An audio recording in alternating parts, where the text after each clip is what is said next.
nebaza katonda olw'amakya amalungi. Katonda wa Ibulayimu ne Isaaka ne Yakobo, katonda ffe tukwebaza olw'amakya amalungi. Tukwebaza Mukama twesiza mu lunaku luno. Tukwebaza Mukama tuwadde olunaku luno olupya. Tukwebaza Mukama twesiza mu kiro. Bayibuli eyogera mu kitabo kya Zabbuli eya 30 olulimi olwokutaano akatundu akasembayo nti amaziga gabaawo ekiro naye essanyu lijja bukedde. Mukama kuno kwe kusaba kwange eri buli mukyala na buli mwami ali mu kifo kino na buli ssekinnoomu morning breakfast yonna gye musanga ku bugazi bw'ensi eno. Mukama nkwegayiridde ng'alina ebibadde bimusoomooza, ng'alina ebibadde bimukaabya amaziga. Katonda ow'ekisa golola omukono gwo ogwogerwako mu Yesaya 59 verse 1 nti laba omukono gwo teguyimpa wadde nti n'okulokola tegukyayinza kulokola. Nkwegayiridde olokole omukyalo oyo wakati mu bibadde bimukaabya, omusangula amaziga ku makya ga leero, omukolera obujulizi, alabe essanyu okuva ku makya ga leero ennaku ze zonna ez'omu maaso. Kwe kusaba kwange Mukama Katonda ow'ekisa weegulumize. Sisinkana abakyala n'abaami abali mu mawanga ag'enjawulo nga bo tebali mu ggwanga Uganda naye nga bali stranded. Katonda ow'ekisa tubateeka mu maaso go. Abamu baganye okusasulwa babanja emyezi nga 6, abalala babanja emyezi 3, abalala bali eyo balina embeera gye bayitamu, babasuzawo bwe batulukunya.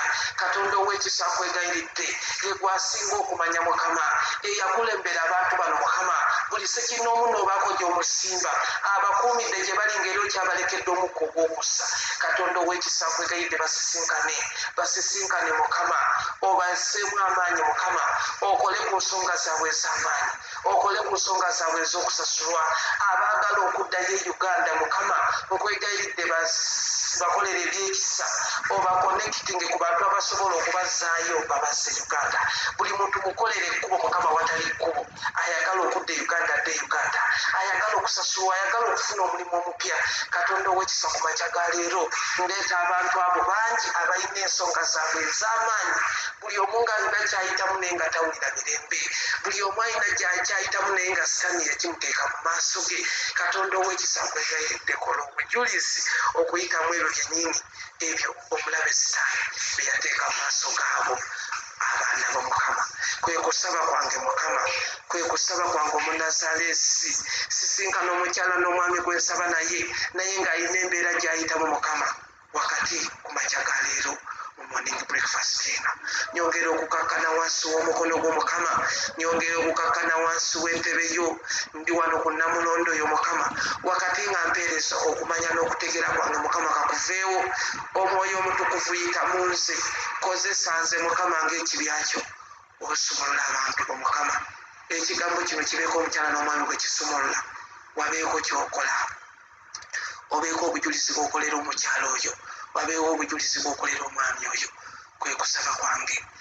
Weebale omusumba omulungi, weebale Yesu. This is morning breakfast. Amakya ga leero gye nsize nayo evudde mu kitabo kya Zabbuli ekya 46 olulimi olw'11. Zabbuli Psalms 46 verse 11 egambye bweti: Mukama w'eggye ali wamu naffe. Mukama w'eggye ali wamu naffe. Katonda wa Yakobo kyekiddukiro kyaffe. Ali eyampuliriza owulira olunyiriri. Mukama w'eggye ali wamu naffe. Katonda wa Yakobo kyekiddukiro kyaffe. Kati simanyi ky'oyitamu, simanyi kiki kikusoomooza, simanyi mbeera ki gy'oyitamu, naye Mukama ow'eggye ali wamu naffe, ali wamu naawe, ali wamu nange. Oyo Katonda wa Yakobo kyekiddukiro kyaffe nze naawe. Seetaaga ogwe mu maanyi, seetaaga olabe embeera eyimiridde mu maaso go, seetaaga kulaba Sitaani ng'afuumudde nnyo enfufu eggulo. Nakuwadde olunyiriri lwavudde mu kitabo kya Isaya 59 verse 19 nga Katonda ayogera ennyini n'agamba nti agenda kulabweka ekiti, abantu bagenda kumuweera ekitiibwa, abantu bagenda kugulumiza erinnya lye oluvannyuma olw'omuyaga ogwajja gy'oli awukulukuta ng'amazzi. Katonda agenda kugufuwa bwefu n'empewo ye, agenda kugufuwa n'empewo ye. Kati wano mu kitabo kya Dawudi agamba nti Mukama w'eggye ali wamu naffe. Mukama w'eggye ali wamu naawe, ali wamu naawe eyo gy'oli. gy'oli oli wala ne bazadde bo ne mikwano gyo ne baganda bo oyinza n'okuba tusobola kwogera n'abantu bo bonna abakumanyi naye Katonda ali wamu naawe awo wooli lwa nsonga akulekedde omukka ogw'okussa osobola okwogera ali wamu naawe kyova olina okuyimirira ku makya ga leero nti gwe Mukama w'eggye ali wamu nange otandika okusimba ensonga zo ng'ozimuwa otandika okuteeka essaala yo mu maaso ge akole ku nsonga zo gwayagala okudda e Uganda ng'omaze ebbanga ng'oli mu nsi ze simanyi nakumanya teeka ensonga yo mu maaso ge omugambe nti gwe Mukama ow'eggye oli wamu nange nkwegayiridde kano ke kaseera okunkolera ensi zonna zikulabe zigulumize erinnya lyo era erinnya lye lijja kugulumizibwa nina obujulizi Katonda ow'ekisa akuviireyo agenda kukola mu sizoni ne out of season gwatasasulwa abantu bolinawo nga bekwasa sizoni eno ye sizoni Mukama mwalina okukolera ebyekisa osasulwe mu linnya lya Yesu wulira olunyigi lusembera nti Katonda wa Yakobo kyekiddukiro kyaffe amazima gennyini toddukira mu bantu balala toddukira walala eri abaana b'abantu ne bw'onoddukirayo teri naye bw'onoddukira eri Mukama Katonda ate agenda kozesa abaana b'abantu olabe obulungi bwa Mukama n'abantu bennyini bagulumize erinnya lye baliwo ekitiibwa olw'ensonga waddukira erigye oba owulire essaala bw'eyinza okuva wano netandika okuyamba n'osumulwa okuva ku bwesinge bw'enviirizo paka mu ntobo z'ebigere kubanga olunyiri bwe lugamba nti Mukama w'eggye ali wamu naffe kati wejje mu bantu abangi gamba kubanga gy'oli teri na bantu oluusi oyinza okuba oli mu bantu 3 4 ate abo 4 nga baakufuukira akayinja mu ngatto abo 4 nga be baagalira ddala obulamu bw'okuvaawo kati mu kaseera kano woolina okugamba nti Mukama w'eggye oli wamu nange Katonda wa Yakobo kyekiddukiro kyange wana awali wamu naffe weeteekewo gwe wekka kubanga Katonda ako ali akolegana naawe ogu wano Dawudi akozesa kino ekigambo nti ali wamu naffe ekiddukiro kyaffe ng'ali n'abantu ba Isirayiri nga bangi baweddemu essuubi kati gwe oweddemu essuubi oli wekka oli ku mawanga oli stranded oyagala kudda wammwe n'okusasula tebakusasula tolina na kyakulya gamba nti Katonda w'eggye oli wamu nange nkolere ebyekisa kati nze nve wano nzire waffe Uganda nga ndi mulamu n'abantu bennyini bakulabe okuyita mu nsi bagulumize erinnya lyo Katonda ajja kukolera ebyamagero agenda kukolera ebyekisa ovaawo mu ngeri ya kyamagero odde Uganda abantu bonna bakugambe wakikola otya mu mbeera eyo bagulumize erinnya lye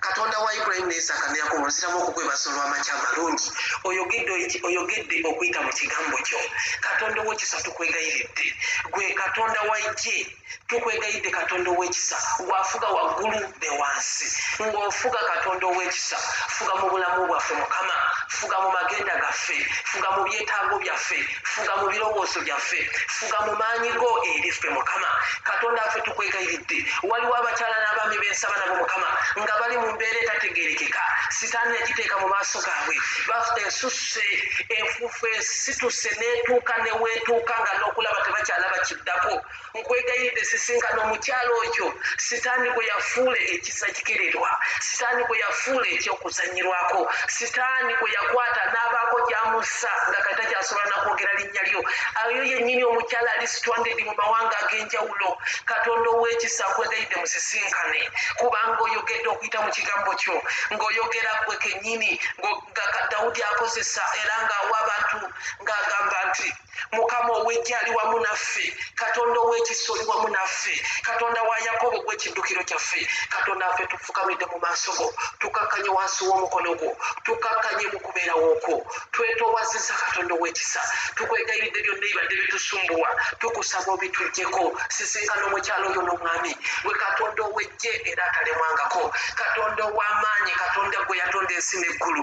Ekiri mu maaso g'omukyalo oyo kitono nnyo. Katonda ow'ekisa nkwegayiridde musisinkane, gwe katonda ow'eggye omukolere ebyekisa. Sisinkana omwami oyo gwe nsaba naye, sisinkana omukyalo oyo gwe nsaba naye, sisinkana omukyalo oyo omuweereza, ng'aweereza naye nga n'oluusi amaanyi gamugwamu olw'embeera eri mu maaso ge, naye ng'embeera eyo sitaani eyagireeta. Sitaani afuumudde enfuufu mu maaso g'abaweereza abo, sitaani afuumudde enfuufu mu baana b'omukama. Nkwegayiridde sisinkana embeera eyo gijjewo, sisinkana embeera eyo gijjewo mukama. Mukama ow'eggye oli wamu naffe, katonda ow'ekisa totuvaamu mukama. Tusisinkane mukama, sisinkana omukyalo oyo gwe nsaba naye, musisinkane omukolere ku nsonga ze mukama. Nkwegayiridde katonda ow'ekisa, tufukamidde mukama, tukakkanye wansi wa namulondo yo. Katonda ow'ekisa ebisoomooza bye bingi, naye mukama tutunuulidde ggwe omuwanguzi waffe, gwe katonda ow'eggye, gwe katonda alwana n'otalemwangako, era ggwe eggye eryo ery'abamalayika. Katonda ow'ekisa tukowoola bamalayika basisinkane abakyala n'abami mu bifo byonna gye balimu, obakolere ebyekisa, obayambe obaviireyo, obasaasire mu mbeera gye bayitamu, obakolere obujulizi mukama. Katonda wa Yakobo gwe kiddukiro kyaffe, tuddukidde gy'oli mukama. Laba omukyalo oyo mukama addukidde gy'oli, tunuulira omukyalo oyo essaala gy'asaba. Katonda ow'ekisa muviireyo eri ebyo by'ayagala okumukolera, muviireyo eri ebyetaago bye mukama. Katonda ow'ekisa jjawo enkola y'omulabe sitaani, jjawo ebikolwa bye mukama, jjawo ebibi bye mukama, jjawo ebikolwa bye mukama. Enfuufu gy'afuumudde mukama emala. Katonda ow'eggye tukukoowoola, otusaasire gwe kiddukiro kyaffe. Tuddukidde gy'oli mukama nga tukusaba ekisa, tukusaba otusaasire. Ebikola by'omulabe sitaani bifeewo, ebikola by'omulabe sitaani bifeewo. Katonda ow'ekisa tukoowoola omukono gwo, omukono gwo gulabikire mu magenda gaffe, omukono gwo gulabikire mu maanyi gaffe, omukono gwo gulabikire mu birowoozo byaffe. Okuteesa kwaffe mukama kwe kuba kuyitamu ebikola by'omulabe sitaani bireme okuddamu okuyita mu bulamu bwaffe. Katonda ow'ekisa sisinkana omukyalo oyo, muviireyo mukama. Sisinkana abakyala abali mu Abu Dhabi nga bali mu mbeera embi, sisinkana omukyala gwe banyumiriza eggulo gwe basanze ng'agudde ku kkubo ng'alina emigugu naye nga talina walaga, oluvannyuma lw'omusana gwonna ogwabadde gumugwereddeko nga tasobola nakwogera. Nkwegayidde katonda ow'ekisa musisinkane yonna gy'ali, simanyi oba poliisi eyamugjeewo. Nkwegayidde omukyalo oyo musisinkane n'abakyala bangi abali mu mbeera eyo, abali mu mawanga g'Abawarabu nga babonaabona. Nkwegayiridde katonda ow'ekisa basisinkane, basisinkane obakolere ebyekisa. Gwe katonda ow'eggye, katonda alwana, lwana mu nnwana ennungi, oggyeyo abantu mukama mu mbeera gye balimu. Katonda wange nkwegayiridde, sisinkana mukama, sisinkana abali mu mbeera embi, sisinkana abatulugunyizibwa, sisinkana abatasasulirwa, sisinkana abakozesebwa obutawummula. Katonda ow'ekisa okola ebyekisa. Sisinkana omukyalo oyo alina kye yeetaaga, sisinkana omwami oyo alina embeera gy'ayitamu ng'ayagala omukono gwo gumuviireyo. Nkwegayiridde gwe katonda ow'eggye, ekiddukiro kyaffe tuddukidde gy'oli, n'abo bennyini abatannaba kukumanya. Nkwegayiridde katonda ow'ekisa bakolere, oluvannyuma bajja kukumanya, bajja kutegeera nti ego mukama eyabayisaawo. Abakyala abali ku embasa ez'enjawulo, abakyala abali ku embasa ez'enjawulo nga bakabireyo amasiga, basiibeyo omusana gubookya mu ddungu, tebalina kyakunywa wadde ekyokulya. Basisinkane mukama, basisinkane obawonye embeera gye bayitamu, basisinkane obasumulule. Gwe ekiddukiro kyaffe mukama, mbaleeta gy'oli mukama, obasisinkane obakolere ku nsonga zaabwe, obakolere ku byetaago byabwe, obajje mu nsi ze balimu. Weewaawo mukama, obakolere baddemu basetulinge mu nsi ezo ze balimu, balabe omukono gw'omukama. Kwe kusaba kwange Yesu. Weebale omusumba omulungi, weebale Yesu. Ayagala okulokateeka emikono mu bbanga gamba nti ayi Yesu, nzikiriza n'omutima gwange okweba obutuukirivu, era njatula n'akamwa kange nti ndokose.